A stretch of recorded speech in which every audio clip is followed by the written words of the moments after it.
Você sabia que de 5 a 10% das crianças em idade pré-escolar possuem dificuldades na hora de se comunicar? E olha que a gente fala muito de comunicação e está o tempo todo falando dessa inclusão. Estamos o tempo todo. Mas será que você está prestando atenção? Olha o que a gente conversou agora há pouco aqui no programa. Eu gosto muito de ligar as informações porque elas acabam levando a gente em outras situações. Quando você não se vê, quando você não se enxerga, quando você não percebe o que está acontecendo dentro de você, nessa agilidade, nessa pressa, falta cuidados. E os cuidados menos com você, pior ainda com o outro. E aí tá na hora de você ficar esperto com o seu filho. Por isso que nós trouxemos aqui a fonoaudióloga Samara Chaves para conversar com a gente, bater um papo com a gente. E ela se encontra aqui no estúdio, cheirosa. Tudo bem, meu amor? Bom dia, Seja bem-vinda, meu amor. Se sinta em casa, tá? Bom dia, telespectadores. Coisa boa. Quando a gente fala desses 5%, 10%, a gente chama a atenção da população que precisa de um olhar para a gente conseguir chegar mais perto dessas crianças e dar qualidade de vida para elas ainda mais cedo, né? É, uma estimulação precoce. Sim. E aí a gente já começa logo perguntando como é que os pais, como é que as mães, os responsáveis, que foi justamente o que a gente falou, podem ficar atentos em relação a essas crianças quando o assunto é a dificuldade que às vezes elas vão ter para se desenvolver através da fala.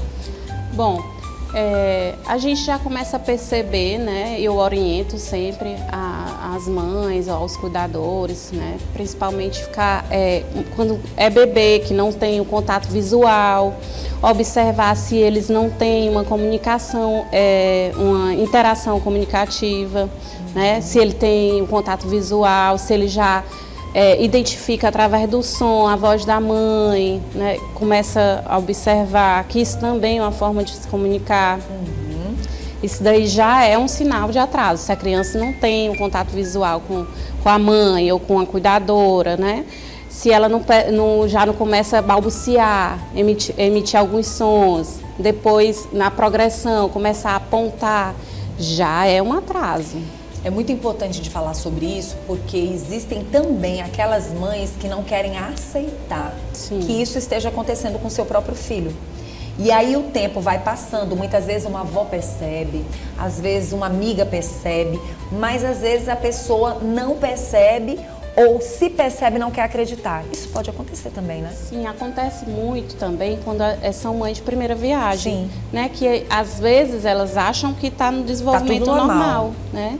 E aí sempre tem um terceiro, né, sendo familiar ou sendo amigo, que visualiza, né, e dá orientações, dá dicas, mas alguns, né, acolhe essa dica e já leva, já leva para uma avaliação fonoaudiológica. Quando uma ou duas pessoas, quando alguém fala, olha, que às vezes tem até mais experiência, eu acho que seria interessante você levar essa criança para que possa observar. Já era a época dela estar falando.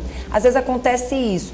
Às vezes algumas pessoas não têm muito essa noção e vão levar para um profissional. Mas o fonoaudiólogo, ele é essencial.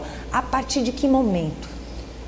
Quando a gente diz que se a criança tem 18 meses de vida e que ela já não tem nenhuma fala, não tem nenhuma intenção comunicativa, não fala mamã, dá, né? Não tem nenhum balbucio, já é atraso. O que a gente pode identificar nessa criança e que a gente pode perceber que aquilo, de uma certa forma, pode estar incomodando ela? Irritabilidade, por exemplo, dificuldade de querer falar algo e se irritar muitas vezes porque não consegue. Isso pode ser um sinal também? Sim.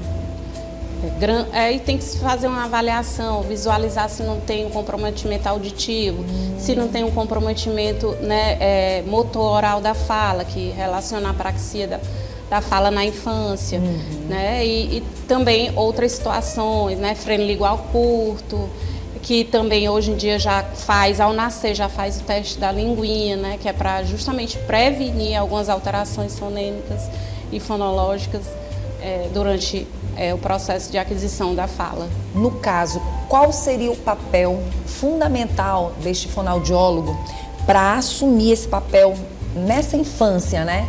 Crucial para que realmente as coisas venham a acontecer nesse contexto. Geralmente, se ele vier encaminhado por outros médicos, a gente já tem o protocolo específico que a gente vai seguir de acordo com a orientação desse médico que já veio o encaminhamento. Do pediatra ali, né? Pediatras, neuropediatras, otorrinos, né? Que geralmente chega pra gente com esses encaminhamentos, né?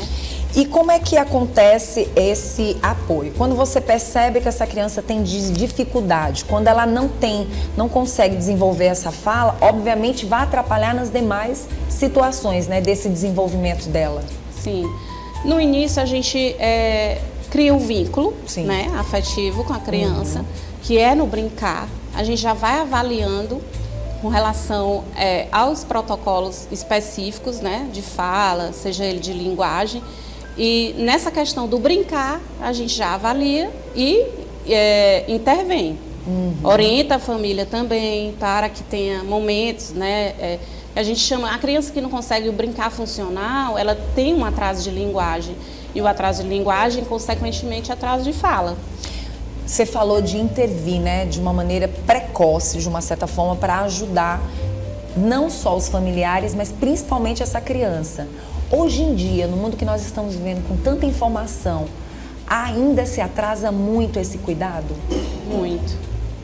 Nossa, a gente fica imaginando que não, mas é algo que chama a atenção da população. E aí a gente já começa logo batendo nessa tecla, como essas pessoas podem observar esse lado precoce e elas poderem ter resultados mais assertivos. Se torna mais fácil esse tratamento, por exemplo, esse cuidado? Sim. Pode acontecer dessa criança, de repente ela vai ter um atraso na fala, mas isso não quer dizer que ela vai se prejudicar, de uma certa forma até na escola. Quantas crianças atrasam as séries por causa dessa situação, né? Uma criança que ela não fala em tempo correto, que não desenvolve a questão da consciência fonológica, ela, consequentemente, ela vai ter alteração de aquisição de leitura, aquisição de escrita e, com isso, de aprendizagem. Então, é uma progressão de distúrbios. Sabe o que a gente imagina? Que muitas vezes as pessoas não se importam muito em saber se no familiar ou nos familiares, até mesmo nos parentes, existiram pessoas que tiveram, de uma certa forma, dificuldade de falar. E aí é um ponto também crucial, um ponto importante dessas pessoas observarem. De repente, um pai, uma mãe, um irmão que tinha essa dificuldade, que teve esse atraso de fala. Na minha casa, tanto o meu filho mais velho como o meu filho mais novo tiveram uma certa dificuldade, tanto é que também depois foi de uma vez. Nesse atraso, de uma certa forma, eles tinham dificuldade para aprender, para entender. E aí fiz todos os tipos de exames, estava tudo ok, mas a gente percebeu, eu percebi e acabei até voltando uma série para que eles pudessem. E a gente percebe que às vezes acontece isso, né? Sim. Às vezes vai se desenvolver um pouco mais de idade.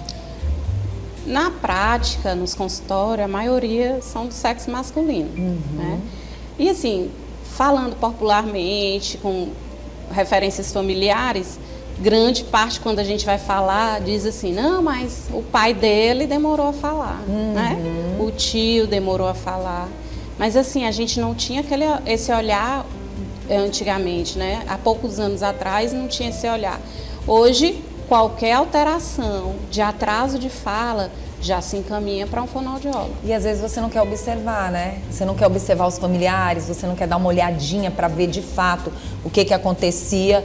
E hoje tem como, através de grandes fonoaudiólogos, né? E a gente sabe que você, como professora, obviamente está preparando outros profissionais que vão já chegar no mercado e vão ajudar mais ainda na questão do atraso na fala. Porque a gente sabe que as crianças começam a estudar bem cedo. Sim, hoje em dia, atualmente, as crianças estão entrando na escola por volta de um ano e meio, que é o berçário, né? E muitas vezes isso é descoberto em sala de aula, né? Sim. Mais do que muitas vezes com os pais. E aí fica um alerta. Eu queria que você alertasse os pais e as mães a chamar a atenção deles relacionado, mais uma vez, com dicas sobre como você observar essa fala da criança e, de uma certa forma, ajudar ela de forma precoce. Observou que a criança não faz contato visual, que a criança não interage com outras crianças, se isola, tem dificuldade motora, não consegue estalar ou fazer vibrar lábios, você já tem que ser orientada a procurar uma avaliação fonoaudiológica para que a gente possa intervir de maneira precoce nessa criança e evitar, né, piores atrasos, maiores dificuldades. Muito bom. As pessoas que quiserem entrar em contato com você, como é que faz? Pode entrar, tem o meu Instagram, né, que é @fonosamarachaves.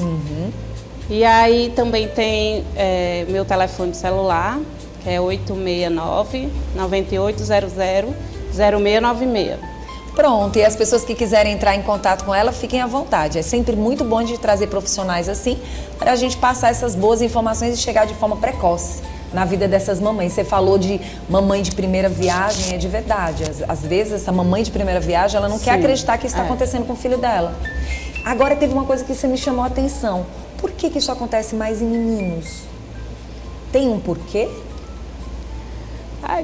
Na teoria, não tem nada assim cientificamente provado. Mas é o que se percebe na sociedade, né? Que a mulher sempre ela tem um desenvolvimento mais acelerado no início, né? Mulher em tudo, né? Mulher sempre chega primeiro em tudo. E assim também, quando vem alterações, né, do sexo feminino, sempre vem um pouco mais prejudicado que os meninos. Com relação à altea, algumas alterações sindrômicas. Muito bom a gente falar sobre isso. Obrigada, tá? Muito bom trazer você aqui para o nosso programa.